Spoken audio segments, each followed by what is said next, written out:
He represents the type of change that we need to see in the FBI. If you think about the failures of background checks that have taken place, how could we have somebody like Colin Kahl who tweeted out classified information? I went to the FBI myself.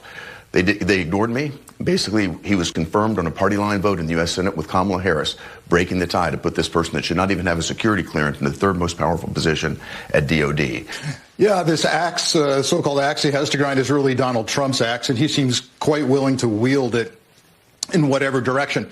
The New York State Attorney General, Letitia James, she literally campaigned on prosecuting Donald Trump. I didn't see many in the media objecting to that. The fact is that our system of justice needs to be depoliticized, and unfortunately, under the Biden administration, we have seen it weaponized, and it's wrong. What's going on, everybody? Welcome back to the channel. Hope all's good wherever you are. A few good clips for you all today. The leftoid media is not doing well with Kash Patel being the FBI director pick from Donald J. Trump. I have a great clip of Kristen Welker getting owned by Senator Bill Hagerty on Meet the Press. The guy was excellent. But before I show you that clip, I want to get to a clip of the little rat, the little traitor rat, Jamie Raskin, saying that the justice system has never been weaponized against a political opponent. Listen to this malarkey. With your reaction to the news out of Mar-a-Lago overnight that Donald Trump intends to nominate Kash Patel to be the FBI director, which of course implies that he's going to fire the sitting FBI director, Christopher Wray. What is your reaction? What are the implications? Well, Christopher Wray, of course, is a Republican, appointed by a Republican, as he has said, but apparently has demonstrated too much the independence and objectivity in the job for Donald Trump, who wants much more of a personal loyalist in the position, and that's why he's gone to Kash Patel. Do you think there are any issues inside the FBI around politicization, as many who voted for Donald Trump seem to say? Well, undoubtedly, if you look at it historically, for example, during the COINTELPRO period, the FBI really was weaponized against Dr. King and the civil rights movement and the peace movement. There was, decades of the FBI being basically used as a political instrument. There's an interesting book about that, about J. Edgar Hoover by Beverly Gage, and people can look at. And so I haven't seen what the proof is that the FBI has been weaponized against a political party or the Department of Justice. Of course, this Department of Justice has brought charges against a Democratic U.S. Senator in New Jersey, a Democratic congressman in Texas. And so some people just seem to think that it should go only in one direction. And if it doesn't, then somehow it's politicized. And I think that's what they mean when they talk about politicization in the deep state. The deep state, nobody's ever defined it. Apparently it just means anybody who doesn't do the will of Donald Trump. Unlike Jake, I understand his resistance to talk about Kash, but I'm more than happy to talk about him. He represents the type of change that we need to see in the FBI. If you think about the failures of background checks that have taken place, how could we have somebody like Colin Kahl who tweeted out classified information? I went to the FBI myself. They ignored me. Basically, he was confirmed on a party line vote in the U.S. Senate with Kamala Harris, breaking the tie to put this person that should not even have a security clearance in the third most powerful position at DOD.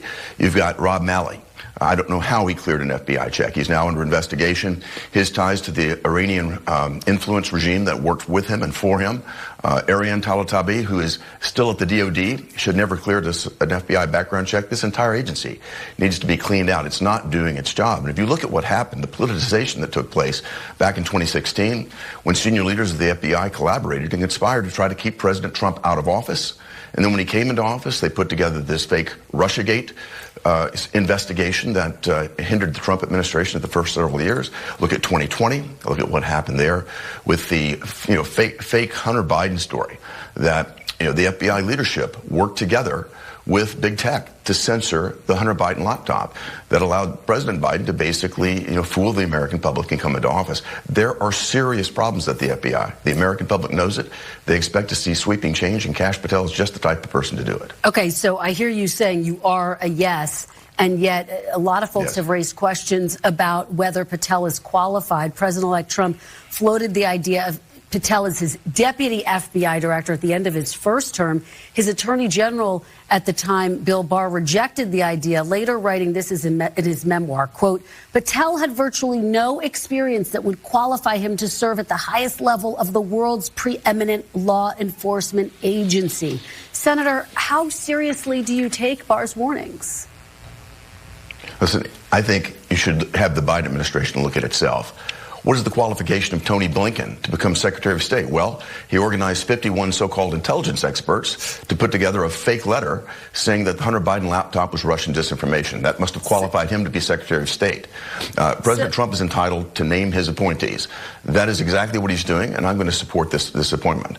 Kash has worked in national security. He's worked at the Department of Justice. And he's somebody that has been willing to uncover the wrongs at the FBI. He's the one that uncovered for the American public what happened with Russiagate. He's the one that can see through the fix here. So, Senator, you are disregarding what Bill Barr, the former attorney general under Donald Trump, is saying, his warnings that he just doesn't have the experience. I'm saying there are people that are serving in the current administration that are woefully inexperienced. I think Kash does have relevant experience, particularly when it comes to the mandate the American public has signed of turning these agencies around that have become completely corrupted. Kash has pointed it out. He's probably the best at uncovering what's happened at the FBI, and I look forward to seeing him taking it apart. All right. Well, let's talk about one of the other big headlines this week, tariffs. President-elect Trump announcing he would impose 25% tariffs against Mexico and Canada, more tariffs against China, the United States' three biggest trading partners. Major companies from Best Buy to Home Depot and Walmart all warning that tariffs could lead to higher prices. So, Senator, I wonder, are you comfortable with these tariffs, even if it does, in fact, lead to higher prices? Well, Kristen, I think one of the most important things that we have as a nation is our economy. That's the most important, most incredible source of competitive advantage that the United States has. Access to our economy is a privilege. If you think about it, we've made access to this economy a strategic tool ever since World War II. If you think about what happened in Japan and countries in Europe when those economies were decimated, the United States put in place very favorable terms of trade to get those countries to rebuild their economies, to trade with us rather than trading with communist countries. We have used these tools effectively decade after decade after decade. Right now, the United States has the most open market of any major economy in the world. We need to take a very hard look at countries that don't have our best interest at heart, countries that are allowing our borders to be violated, and use those tariffs as a tool to achieve our ends. But are you concerned this could lead to a trade war, Senator? What it needs to lead to is a correction of the behavior that's taking place right now that is letting fentanyl flood into our border, that is allowing people to flood into our country, millions of people, undocumented, illegal people breaking into our country. It needs to stop. And President Trump is going to use every lever at his disposal to do it, and I think it's absolutely appropriate to use tariffs as one of those tools. It's a major tool. You just heard me talking with Jake Sullivan about the situation that is unfolding in Aleppo and the focus, the question, could Bashar al-Assad actually fall in this moment? How do you see what's unfolding in Syria? Do you see this as a turning point? I think what we've seen is a major turning point, particularly with respect to Israel's moves against Hezbollah. Again, Israel took these moves against the warnings of the Biden administration. The Biden administration did not want them to take the aggressive steps that they took in Lebanon to deal with Hezbollah. But what we've seen is Hezbollah is basically being decimated. And in the aftermath of that, you've seen Hezbollah's inability to continue to shore up Assad. That's led to this change that's now, as I understand it, Aleppo is now fallen. We may see Assad, on the map very, very soon. I think the situation has completely changed, but it's changed because of the leadership of Israel and their willingness to stand up to Hezbollah.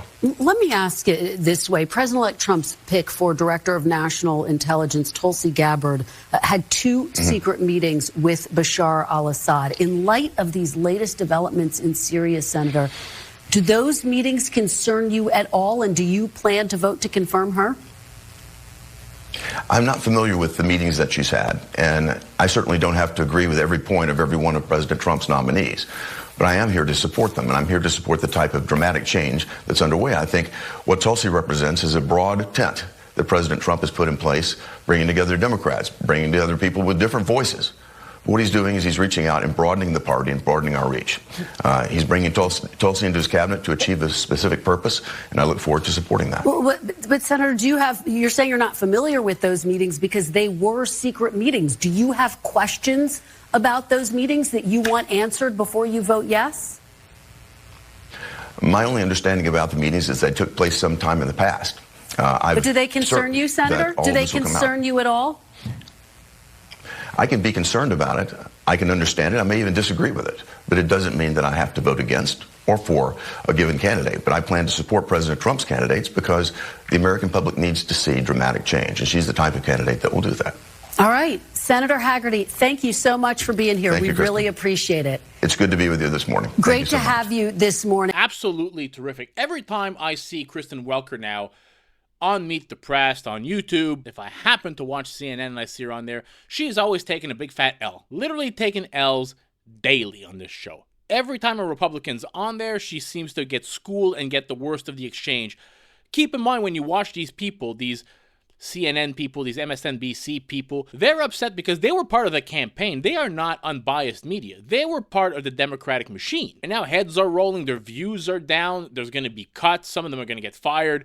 They're not happy with this. At this point, they are part of the deep state. Now, speaking of the deep state, my favorite Russian spy, Jen Psaki, and her NBC co-hosts here are losing it over Kash Patel. This is the guy who's going to rout the deep state. This is the perfect pick. This is the pick that I was waiting to hear. This was the one that I was going to be the most excited about, and I am the most excited about. Let's get to the clips. Frank Figliuzzi is the former assistant director for counterterrorism at the FBI. They both know a whole lot about how the FBI works, how it functions, and how this all could impact. So let me start with you, Frank. I mean, this guy clearly has an axe to grind, is one way of saying it. Let's just talk about what power he would actually have at his disposal for people out there who are wondering, like, what the FBI does and what he would be allowed to control in this job, even if he's in it for 200 days. Yeah, this axe, so-called axe he has to grind is really Donald Trump's axe, and he seems quite willing to wield it in whatever direction.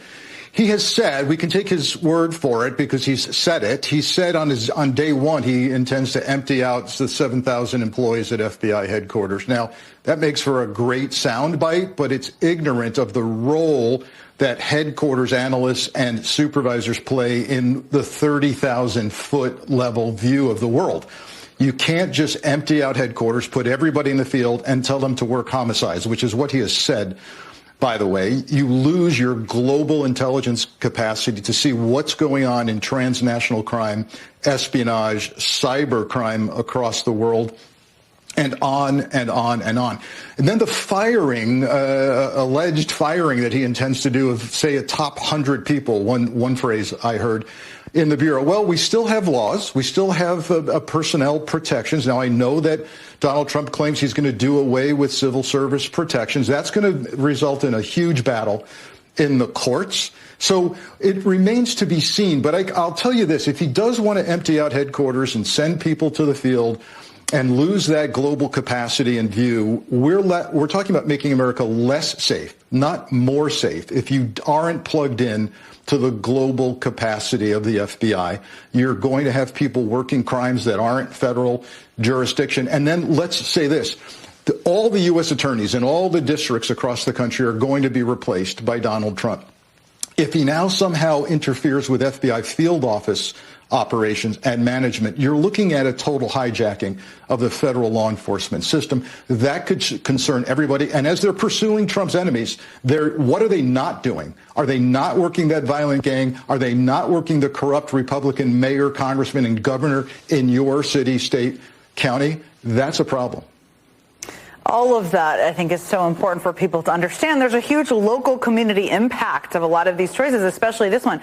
So, Andrew, I mentioned this in my intro earlier. I mean, the FBI director, it's typically a 10-year term, which crosses over administrations. It's not a political job at all, which is important for people to understand. But there are kind of checks in the system within the government. And usually there's the attorney general, who would be kind of a check a little bit on the FBI. I mean, there's Congress. But Pam Bondi is the nominee for Attorney General. I mean, will there be checks on the FBI and the FBI director in what we're looking to see how the Trump administration is being set up? Yeah, well, at first, I do think the 10-year term is a really important thing for people to know, that Congress created a 10-year term. That doesn't mean that the president doesn't have the ability to fire a director of the FBI. And in fact, Donald Trump has already done that quite famously with Jim Comey. But this is very unusual. And instead, the norm is what Joe Biden has done, which is he kept on Christopher Wray, who was a Trump appointee. And that's because we're really seeing this shift of norms where you have somebody who's not using the FBI politically, that's Joe Biden, and you have Donald Trump, who is seeking to do just that, or appears to be doing just that.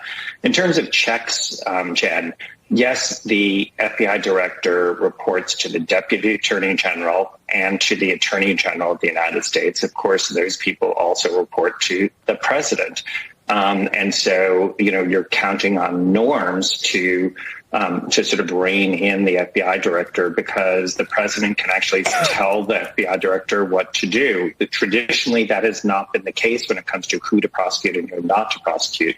But at the end of the day, just remember, all of these people saying they can go after people, you know what is required by the Constitution?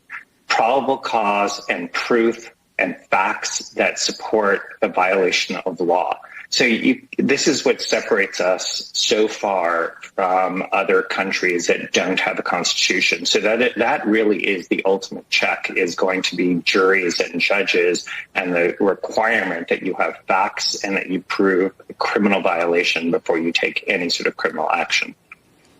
You just talked, Frank, about kind of the impact on communities about the dismantling and what this could look like. And there are a couple of things here. I just want to ask you to go a little further, because there's the call to kind of eliminate the building, which may not seem like a big deal to many people out there, but I think it is a big deal.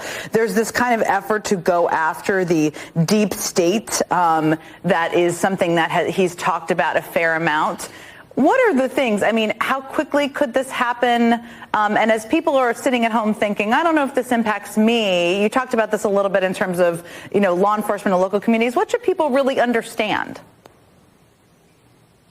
Yeah, again, number one, eliminating the Hoover building. Look, it's literally falling apart. In fact, GSA has a contract now to move the building to headquarters. I suppose that Trump could say, look, we're going to stop that movement process. There will be no FBI headquarters building. We're going to empty out much of it, and we're going to send these folks to work, quote unquote, real crime in the field. But again, I caution people, because actually, again, you're going to lose that kind of big picture analysis. With regard to the deep state, I run into a lot of people who say, look, maybe I've had conversations in the last 24 hours. Kash Patel's not a great candidate, but Biden did this to us. He chased us with the FBI. He used the FBI as a weapon. And then when you start scratching that, Jen, you get things like, well, the Russia case was a sham. Well, no, it wasn't. No, not at all. In fact, the DOJ IG found that it was properly predicated, and then it rolled into a Mueller special counsel inquiry, as Andrew knows, which resulted in multiple indictments. And the Senate GOP-led Intelligence Committee found the Russian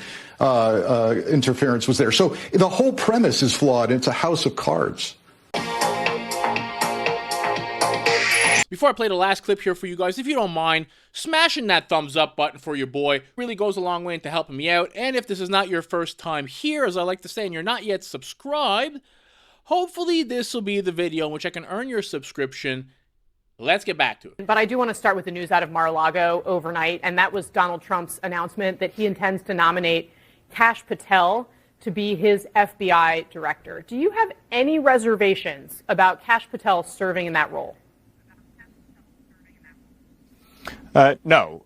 Donald Trump campaigned on reforming the FBI and the Department of Justice, so I don't know why any of this is, frankly, surprising to people. President Trump has nominated in Kash Patel, someone who served as chief of staff at the Department of Defense, someone who served as deputy director of the NSI, someone who served as a senior staffer on the House Intelligence Committee. He was a federal prosecutor under the Obama administration, and so certainly has requisite experience for this role. I think there's no question President Trump made very clear that the Department of Justice and the FBI would be reformed if he was elected to a second term. And I think, obviously, with the selection of Pam Bondi and Kash Patel, that's exactly what he's going to do. Do you have any reservations about Patel potentially going after President-elect Trump's political enemies? Patel has a list of names in his book. Look, I don't think the American people are interested in a revenge tour.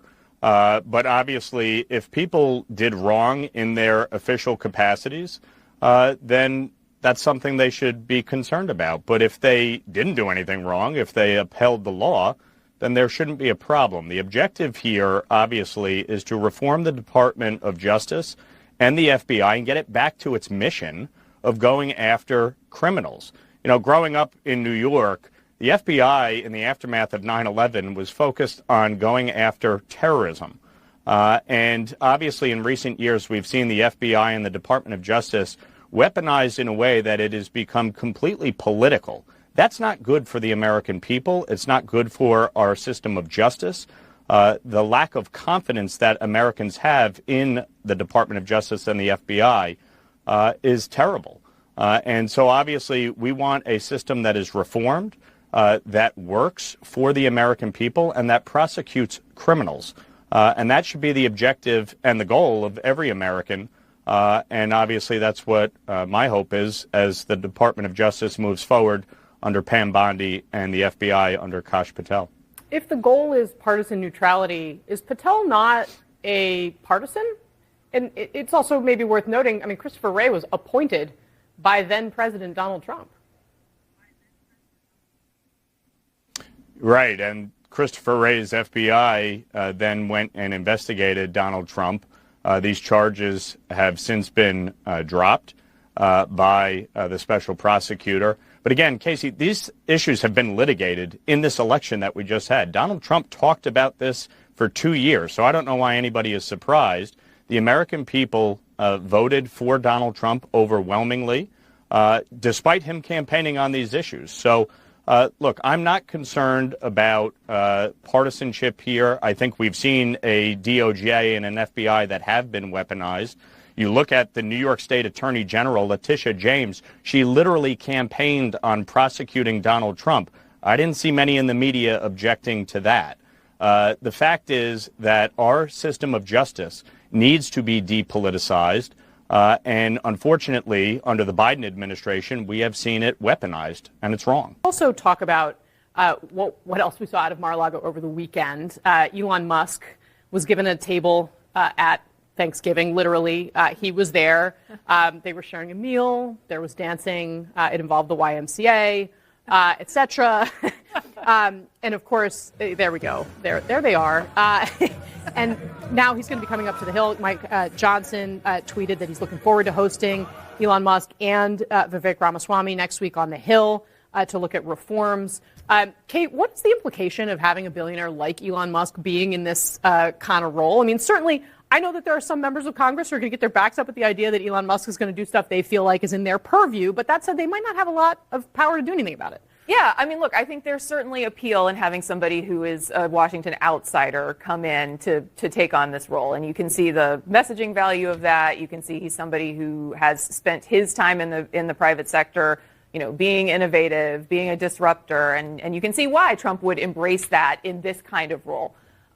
You know, I think there are a couple of realities. One, obviously, you kind of alluded to members of Congress, you know, a lot of these things that, you know, we saw Musk, for example, you know, over this last week suddenly discover the debate over the F-35, right? This is something that has been, you know, debated in Washington for many, many years. You know, Musk is acting like suddenly he's discovered this. Members of Congress who have facilities in their districts where this plane is being built are not going to be eager to let it go. So there's going to be the reality of that.